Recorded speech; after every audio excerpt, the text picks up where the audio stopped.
Class, with this video, this is the first video in our discussion from section 6.3 in your note packet on page 81 on Riemann sums.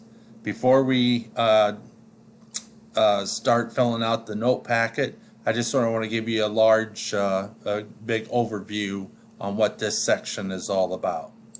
So we know from high school math how to calculate the area of certain geometric objects. We know how to calculate the area of a triangle, a rectangle, square, and a circle. Well, in calculus, we're interested in finding the area of objects that don't have a ready-made formula for calculating the area.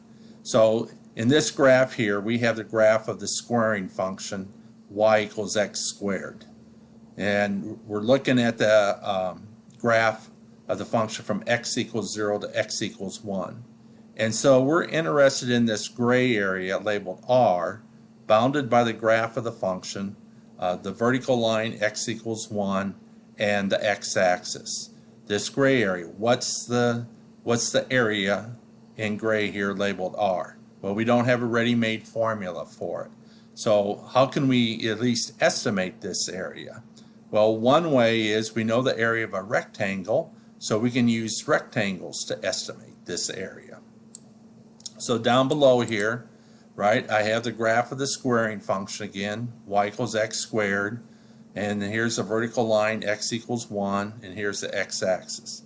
So this is the region R from up above, and you notice that I have fit inside that region 8 rectangles of equal width.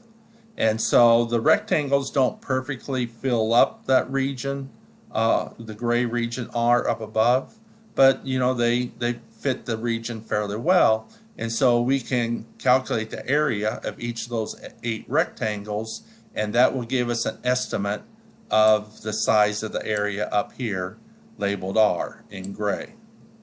Well, it turns out, right, if we double the number of rectangles from 8 to 16, right, we cut the width in half, the 16 rectangles fit the area better than these 8 over here, and so these 16 rectangles will give us a better estimate of the area labeled R up here.